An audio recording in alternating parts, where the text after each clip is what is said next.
Welcome back to Change Wired podcast. My name is Angela Sharina. I'm your host. I'm your partner in change, transformation, personal and collective growth, more positive impact, and just figuring out how to unlock more of our human potential every day, use more of it to create the most amazing life experience for ourselves, creating great things in the world that improve other people's lives and just make the world go around.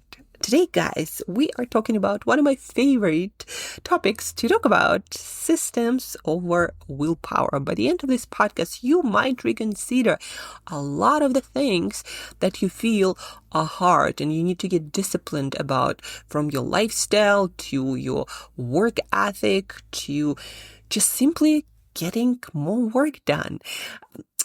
How these podcasts usually come to be, just a little bit of an insider view in my process of creation. Usually I read things, I coach my clients, obviously I talk to people, I live my life. And then during these conversations or while reading, there is going to be a moment of this, aha, I didn't know that people looked at it differently. Or, when I'm reading something in the book, I didn't know that you could look at the world or a specific concept in the world in this way. And then I think in order to process better and include it into my new process of upgraded process of thinking, decision making and doing, then I write about it, I talk about it, I create content, and then think about how can I use this knowledge in my life to make better outcomes, whatever that means, happen. So this podcast was the compilation of things. Yesterday I think that was the last trigger. I was listening to Angela Duckworth. If you don't know who Angela Duckworth is, she is a very prominent scientist based in the US, I think Penn University, and she dedicated her life's work to studying willpower and grit. She wrote a book with this title, Grit, one of the most popular book on the subject of perseverance, like how it works, why it works, what we need to do it better, and when it's not necessarily time to persevere, but maybe pivot. So Angela Duckworth has her Instagram, and on her Instagram, she shared this short clip when she was talking about kids at school preferring using their phones more often than, let's say, listening to their teacher teaching them math or other demanding subject or difficult, complex things. And she was saying about this fact that we shouldn't be expecting kids to be more willpowered, if you'd like, than adults and choose something hard and complex and uncomfortable like learning math, which you don't understand, over something super easy, like easy to consume videos or whatever, the thing that kids are consuming on their phones. So she was saying we shouldn't be asking for kids to do this impossible thing that even we adults can't really do. Like otherwise people wouldn't say, like adults wouldn't say, I struggle with managing my social media or I overwatch Netflix or something else. We wouldn't struggle with that ourselves, so why are we requiring our kids to do that? Instead, we need to create the environment where the right behavior is easy, is simple, is a norm. Like, for example, leaving your phone in probably a lot of schools already do that, in a special place so kids don't worry about looking at their phone. Or maybe you leave your phone for the day. You enter school and you're without the phone there and use some other ways to work with technology that, are not that addictive and are well managed, instead of requiring kids to train their willpower. And actually before that, a couple of days before that, I listened to Angela Duckworth on a podcast of Katie Milkman, who does indeed a lot of work around behavioral, how to change behavior, especially consistently and at scale. Also very prominent scientist who dedicated her life's work to behavior change. And these two actually good friends. And so Angela Duckworth was on the podcast of Katie Milkman, and there she was also saying the same thing. she was saying, people think that I must be like this very willpowered person to, do this great work and do other things. But actually, she said, I just create systems that help me to do the thing that I need to do, help me to make it easier. Like, for example, she shared that she often would struggle before to go to bed on time, even though she knew that, good rest is important and it helps you to do your best work and feel great and it's great for health, etc. But she would just get carried away with things in life, email, etc. And she said, well, I programmed my Alexa, this Dot or Echo Dot by Amazon, to tell me every time at 9 p.m., Angela, it's time for bed. And she said that her whole family makes fun of her often, but she says it works for me. It reminds me that, it's time. And I've decided in advance that I'm going to prioritize sleeping. So she would then wrap things up and go to bed. Right? So that is her system for sleep. And that's what prompted this whole podcast. That is about systems that make things that you want to do, that you gotta do, that you truly, again, committed to doing, and yet somehow you fail to do that. Like, one of the things yesterday or the day before yesterday, I was talking to a client and we were working on his protein intake, how to get more protein in his meals. And he was we were talking about his breakfast, and he shared a picture where there were eggs, some fruit, vegetables, protein shake. And he said, well, it doesn't require much time or cooking at all. Once I decide to do that, I just boil eggs and it takes, under 10 minutes while I'm preparing my fruit, veg, etc. And then I said, well, eggs, you actually don't have to cook every day at all. I just pre-boil mine for the whole week ahead. And he said, well, I didn't actually think about that. That makes things even easier, especially on the busy days when I can just, grab stuff with me or eat on the go. Sometimes those things happen, sometimes more often than we'd like to. And then he went even further. He looked up this recipe when you put boiled eggs into this soy sauce of some sort and the eggs stay there. And when you scoop them out, they are just so delicious. But anyhow, he boiled a huge bunch of them. So that is another system. And a lot of people would ask me, or when my clients come to me, they think that I'll teach them how to be super disciplined about food or exercise. Instead, the whole process, we're learning how to build better systems, how to make things that they want to do easy to do in their life. Not in my idea for their life. I don't tell them what to prioritize, how to live their life. I'm helping them to figure out a way to combine the way they like living their life with the other things that they want to do for their health, fitness, or their productivity and high performance. And it's all about, again, helping them to see that they just don't have the right systems. It has nothing to do with their willpower. It has nothing to do with how much time they have. There is always a way to make the right things happen if you focus on building the right systems. In fact, when you see someone doing seemingly a hard thing consistently, you might think, oh, they might be disciplined. But actually, from my experience, learning from a lot of high performers, it's not the willpower or discipline. They designed the systems that help them to do the right thing on autopilot consistently. The definition of the system, one of the definitions of the systems is a set of processes or the set of behaviors or steps that create a whole process which usually delivers this consistent result much faster with less energy, willpower, or spending other resources, right? So you have a system for things that you need to run consistently. And the reason why it's important, because life will always challenge you. There are going to be, especially if you're an ambitious person trying to make certain things, build certain things, out of thin air almost. You need to embrace daily challenges, which are unpredictable and will require a lot from you. So you need to build systems.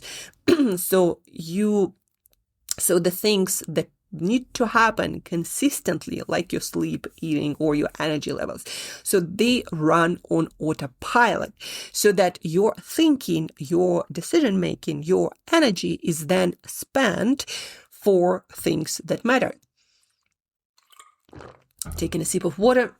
I'm not an AI, so I do need to do those things.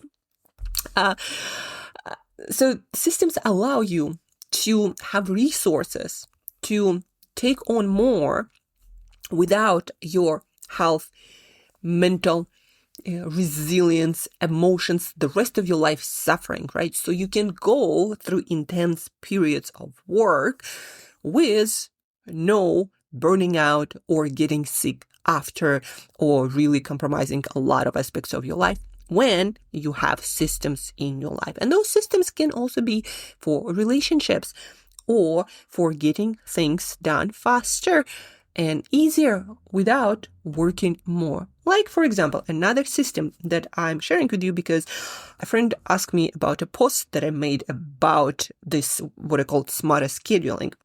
And she was very curious, like, how did it work and why did I decide to post about that? So the gist of it is, our biology is designed that way. Like, as long as you are a human living on this earth, you are designed this way. You have a circadian rhythm, the sleep-wake cycle, which is governed by the sun cycle on Earth and many other things, and also your biology. And so in the middle of the day, somewhere between 1 and 4, if you're a super early bird like myself, might be somewhere between 12 and 3, but somewhere in that time, again, for majority of people, it's between 1 and 4, your brain naturally switches gears. Your cognitive performance declines. Your decision making worsens. You are not that focused. You are sleepier, especially if you didn't have good night's sleep or ate a heavy lunch. That's why heavy lunches are not recommended. That's going to be even worse. And that's where people start munching on things or drinking coffee to bring that up. But actually, what would be a lot smarter is to schedule your essential tasks before that period and after that period. The first part of the day for early birds usually is the most productive ones. Some people who are genetically wired to be night owls, there might be a later part of the day, but the middle, like that middle part, it's actually good for nothing. So also try not to schedule your important medical procedures or other important things with other people, because they are also people and they follow the same trajectory. Judges, for example, make the worst decisions, least favorable to you usually, or during that time. So that time is good for things like napping or doing emails or doing any errands, or, even if you want to go and work out or take a break, that is the time well spent for that. And then you do a lot better work in the morning and in the later afternoon, again, especially in the first few hours of your day, where you'll deliver more of the work. You're going to do it with less mistakes. You're going to do it faster, and a lot of things are going to come together in your mind a lot clearer. And where a lot of people get it wrong with high performers, I noticed that, is that they schedule a lot of non-essential meetings in the morning, or just stuff of what, like with email. No, actually, aligned with your biology, you need to do your most essential work and allow your team and your whole company perhaps to do their most essential work in the mornings. Do not schedule those meetings in the mornings. And then do the maintenance stuff, the meetings that are not, again, the most essential, do that in the middle of the day, and then allow people also to finish off strong. If it's an important meeting, it's a negotiation, it's things that you really need to think through things, then those meetings, yes, they are better for the morning when you are your sharpest, most positive, strongest, most willpower, just feeling good about your things in work, and also have your most energy and just sharper and go through things a lot faster.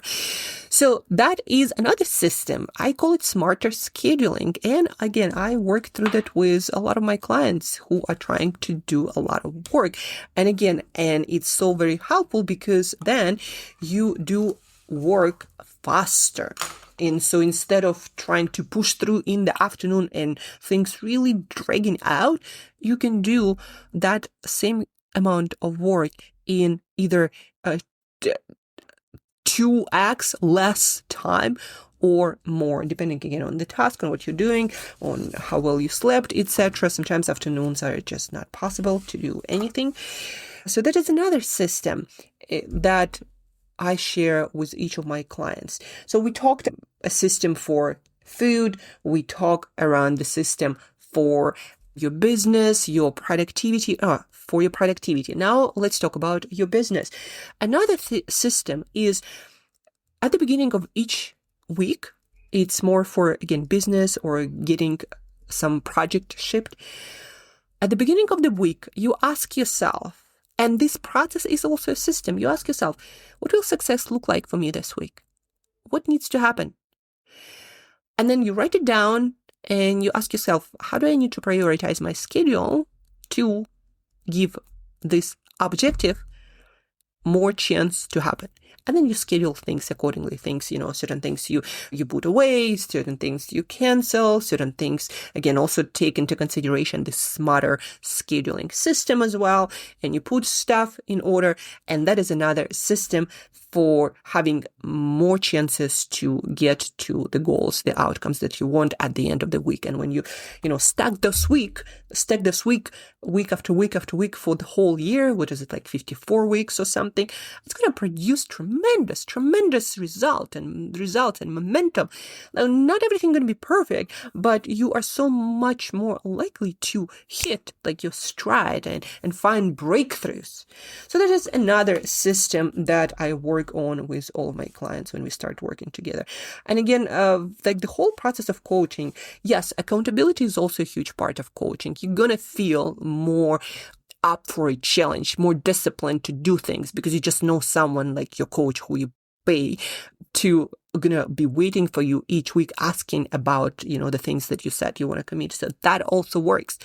But what works equally important is the coach helping you to create systems in the areas of your life or your business or your relationships where you struggle. And that's probably the biggest value in coaching. Coach helps you create the systems that you lack to make things that are needed to happen on autopilot happen consistently. And also the coach usually has some domain specific knowledge, which you might not have, which helps you to create even better systems that you by yourself wouldn't be able to create just because you lack the knowledge or understanding. Maybe you didn't know that your biology naturally dips and your brain works the worst in the afternoon. So now build system around that.